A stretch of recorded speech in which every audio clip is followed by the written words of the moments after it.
బాసర గోదావరి తీరంలో జరిగిన దుర్ఘటన గురించి మేము బాగా ఆలోచించి సరైన ట్రైనింగ్ ఇవ్వాలి. ఇలాంటి విపత్తులు జరిగినప్పుడు ఎట్లా రక్షించాలి, మన టీమ్స్కి స్పెషల్ ట్రైనింగ్ ఇవ్వాలనే ఆలోచనతో ఈరోజు ఈ ట్రైనింగ్ చేపట్టడం జరిగింది. డిజాస్టర్ మేనేజ్మెంట్ టీం తీసుకొని హైదరాబాద్ నుంచి రప్పించాము. ఈ బోట్స్ అయితే మన నిర్మల్ జిల్లా బోట్స్. ఈ తర్వాత మిగతా మెషినరీ కూడా మనదే ఉంది. సో ఈ మెషినరీని కరెక్ట్గా యూజ్ చేసుకునేలాగా రాబోయే వర్షాకాలంలో మరియు ఈ బాసర గోదావరి ప్రాంతంలో ఏ రకమైన అవాంఛనీయ సంఘటనలు జరగకుండా ఈ వరదల్లో కానీ చిక్కుకున్న వాళ్ళని రక్షించడం కానీ లేదా ప్రమాదవశాత్తు నీళ్ళలో పడిపోయిన వాళ్ళని రక్షించడం కానీ చేసేదానికి ఈరోజు ఈ ట్రైనింగ్ అరేంజ్ చేశాము. మా టీం శివంగి మహిళలు ఇందులో ఉత్సాహంగా పాల్గొన్నారు. అలాగే మా ఏఎస్పీ బైన్సా అవినాష్ కుమార్ ఐపీఎస్ తను కూడా స్వయంగా దీంట్లో పార్టిసిపేట్ చేశారు ఈ మాక్ డ్రిల్లో.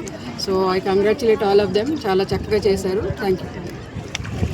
లాస్ట్ వీక్ అదే 2-3 డేస్ బ్యాక్ మేము వచ్చి సెక్యూరిటీ ప్లాన్ చేశాము. ఇక్కడ నుంచి ప్రతి వీకెండ్స్లోనూ ఒక ప్లటూన్ ఇక్కడ పెట్టాలి వాళ్ళు. తర్వాత నేను ఇప్పుడే IIIT గారితో కూడా మాట్లాడాను. వాళ్ళ ఎన్ఎస్ఎస్ టీం నుంచి కూడా కొంతమందిని వాలంటీర్స్ని అడుగుతున్నాము.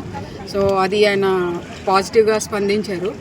తర్వాత మన సర్కిల్ ఫోర్స్ నుంచి కూడా ఇక్కడ ఎక్కువ మందిని పెట్టి హెచ్చరిక బోర్డ్స్ కొన్ని పెట్టాము, ఇంకా పెట్టాల్సింది ఉంది.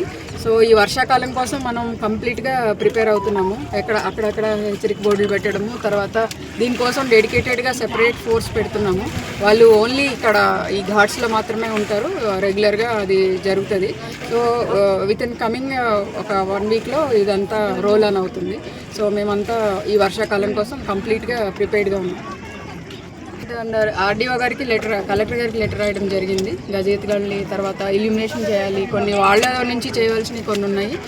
మా కలెక్టర్ గారు కూడా పాజిటివ్గా స్పందించారు. సో పోలీస్ నుంచి ఏ రకమైన భద్రతా చర్యలు చేపట్టాలో అవన్నీ కూడా మేము చేపట్టాము. And we are completely prepared for the monsoon season.